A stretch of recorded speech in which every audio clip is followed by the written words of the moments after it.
in a comparative proportional term, black people are exactly where they were on the eve of the Civil War. And the eve of the Civil War, at that particular time, we had approximately 300,000 black people that were free in this country, or quasi-free, having come out of slavery. And that was out of 5 million black folk. And that 300,000 black people had mysteriously and miraculously accomplished and acquired one half of 1% of this nation's wealth. Now here you are 150 years later, and black people still only have and own 1/2 of 1% of the nation's wealth after 150 years. What's up, YouTube family? Welcome back to my space. This is Evans Raiola. And guys, on today's topic, we want to talk about Dr. Cloyd Anderson on the topic of the state of Black America. And guys, just in case you do not know Dr. Cloyd Anderson, he is a prominent African-American author, economist, and activist, known for his outspoken views on the socio-economic challenges facing Black America. And guys, there are some key points that you should look out for in the state of Black America, according to Dr. Anderson. First, we are going to look at the economic disparities, where Dr. Anderson often highlights the significant economic disparities between Black Americans and other racial groups. He urges that Black Americans have been systematically excluded from wealth-building opportunities, resulting in a significant wealth gap that persists today. Then, number two is powernomics concept, where Dr. Anderson has a philosophy that emphasizes the need of Black Americans to build and control their own economic base. He advocates for development and Black-owned businesses. Then number three is the political influence, where Dr. Anderson criticizes the lack of political power wielded by Black Americans, arguing that without economic power, political influence is limited. Then number four is education and awareness. Dr. Anderson believes that education is crucial for the empowerment of Black Americans. So guys, I want us to watch this video of Dr. Anderson speaking to a group of people, addressing them on the topic of the state of Black America. Then we'll come back and do a critical analysis of the same before we end this video. Let's watch it, guys. I'm not accustomed to, and I tend to avoid speaking to mixed groups for a lot of very specific reasons. I don't usually accept speaking engagements where you have black and whites together, or Democrats and Republicans, or different ethnic groups. I do it for a very specific reason. After having been with governors, been a chairman for a board of governors for economic development for eastern and southern states, having been assistant secretary in the United States Department of Commerce, representing the president of the United States and taking trade missions, I learned something. I learned it out at Fred Price's church one Sunday, and speaking to his church, when one woman was helping me write his book and an introduction to it. And she said, Dr. Anderson, she says, I'm white. She said, but whenever you come to our church and give speeches, she said, it just grates and goes to the bone to us. And I said, why? She said, because as a white person in Price's church, we don't want to hear about racial issues. She said, it hurts us, so most of my friends who are white, we don't want to come to church on the Sunday mornings when you're going to talk about racial issues. She said, I said, but don't you know black folk have a problem? She said, yes, I know they got problems, and we can see how badly they live. I said, but don't you want us to address those issues? She said, no, not really. I said, what you want then is for black folk to suffer in silence. That's about it. She said, yeah, in a way. So I found out at that point that nobody really wants to hear about black problems. But so this day, when I speak to a mixed audience such as this one, I'm going to ask you to humbly forgive me in case if I offend you or hurt your feelings. And I want to ask you to do something for me in return. I want each and every one of you that is non-black in here to lift yourself outside of your skin, outside of your race. And for once say, I'm going to listen to some issues that speak specifically, directly to black folk and their problems. I'm going to do what nobody has done. It's not politically correct in this country to talk about black people and black issues. Nobody wants to hear about it. That's why you can't have black studies in any schools. Nobody wants to hear about black folks' problems. That's what, keep it low, keep it quiet. Let's pretend that they don't exist. And so today I'm going to ask all my non-black participants in this audience to please do me a favor and lift yourself out and just listen today and accept what I say. If you disagree with me and you have some objection to what I say and you feel offended, I apologize. But I don't want any of you to jump up and run home and say, I'm leaving, walking out because he said boo-boo. I don't want you to do that. But we got problems in the black community and across black America. And when I speak about black issues and white issues, I'm not speaking about hate. I don't want black people to think that they should go out and hate anybody. I don't want whites to think that blacks, by addressing black issues, that somehow black folk getting ready to attack you and become all terrorists against you. What I'm saying right now is we got major problems, and that's why Don Williams asked me to be the speaker today. He says, come to this, our first meeting of our Black Chamber of Commerce, and do two things for me. Primarily, address the state of black America, and two, give us some ideas and some hints that we can possible solutions for solving some of our problems in this city and in the country. I'm going to try to do that. And I'm going to start out first by telling you this. You cannot solve a problem. You can solve no problems on this earth unless you first of all understand the history of the problem. The first thing you do as a doctor, when a patient comes into your office, say, what is the history of the problem? Is it peculiar to your family or to your group or to your race? And so we're going to start out this morning trying to go after this, trying to understand black folks' problem in this society. You're black, and we got to go back to the history of it so you fully understand the nature of the problem. You have been misled and bamboozled in this country now for all these years into what the problems are. You have not heard the real problems in this country as it pertains to race. You're going to hear it today if you stay and don't walk out and get mad and get angry and say, he's talking about boo-boo. Here's the problem. That historically in this society, black folk have not moved one iota than where they were in 1860 on the eve of the Civil War. In a comparative proportional term, black people are exactly where they were on the eve of the Civil War.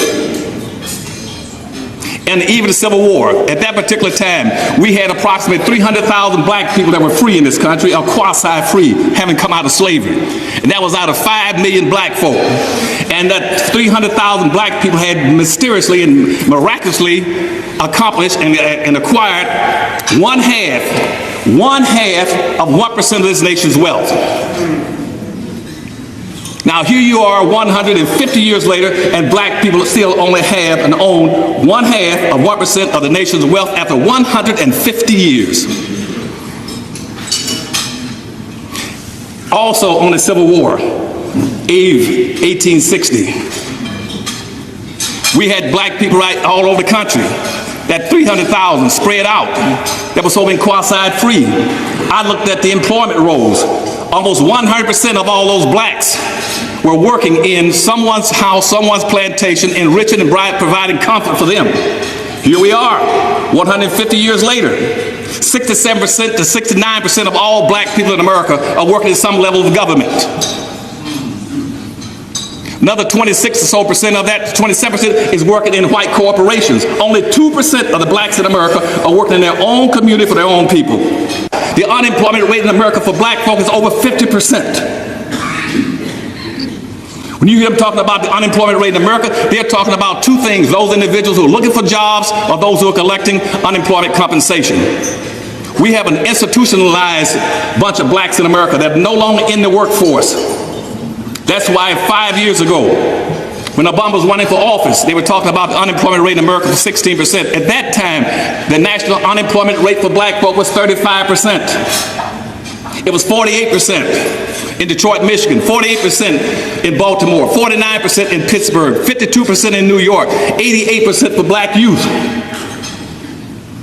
Now, what does that mean for you in terms? There's only 3 things that any given individual can do to earn a living in our society. They either work up here and have a business, or they have a job. They don't have that, they must move down to the second level. When you move down to the second level, you must go on welfare or food stamps or some kind of public assistance. If conservatives come along and knock you off of that, you must go to the third level. You must steal, go into crime. Every individual must either work, Go on welfare or steal, an elaboration, a combination, or sophistication of those three things. You can't do anything else unless you evaporate and disappear. We live in a society that don't want to understand it, don't want to play games about it, about how you're going to solve the unemployment problem. You cannot solve the unemployment problem until you go back and address the real issues. Now, what are the real issues again back in 1860? You don't own and control enough wealth. Why? Because you see, slavery did not happen to black folk by accident. It was inflicted on them intentionally to do something. What was inflicted on blacks to do? It was intentionally inflicted on blacks to maldistribute almost 100% of all this nation's wealth, power, resource, businesses, income, and controls of all levels of government. That was the point of slavery. It has never been corrected or addressed. All of a sudden, when black folk came out of slavery in 1865, how did they come out? They came out penniless, poor. No food, no animals, no land, no resources, no tools, no religion, no organization, nothing. All they were told is go out now, you're free, go out and compete. Compete with what? Family, I really like how Dr. Anderson advises Black Americans. Number one, Dr. Anderson is really trying to push for economic empowerment of Black folks in America. He wants Black people to continue supporting Black businesses in the US so that the Black economy can grow each and every day, because white supremacists are really working hard to pull down Black people in the US. When he started this speech, he mentioned that he went to speak to a church. Then a lady told him that I'm white and I don't like your speeches on racism. And he asked her, why don't you like it? And the lady said, I just want Black folks to suffer. You know, Dr. Anderson asked her, like, you want black folks to suffer in silence? She answered and said, yes, in a way. That just shows you the fear that white people have in regards to Black people having knowledge and wisdom. You know, the lady does not want for Dr. Anderson to speak about these issues because she knows good well that this information will be life-changing for Black folks.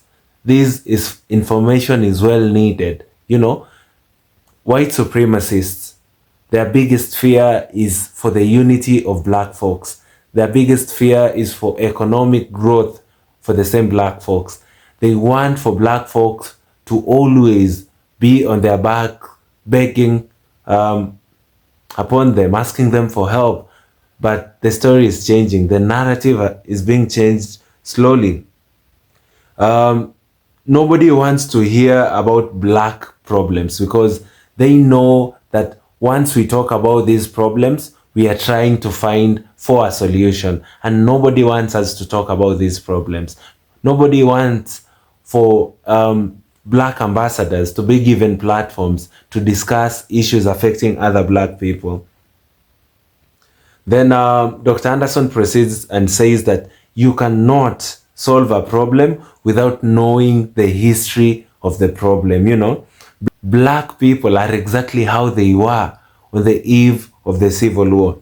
150, almost 200 years right now, plus years ago, Blacks own 1.5 of the nation's wealth.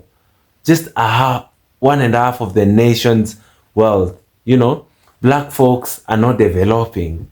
You know, they are really trying to suppress us, but they won't make it. The unemployment rate for Black people in the US is over 50%. Over 50% of Black folks in the US are not employed. That saddens me to hear, because these people are really trying hard not to give us opportunities. They are afraid of us. Even after the Civil War in the 1860s, Black folks are still struggling in the US.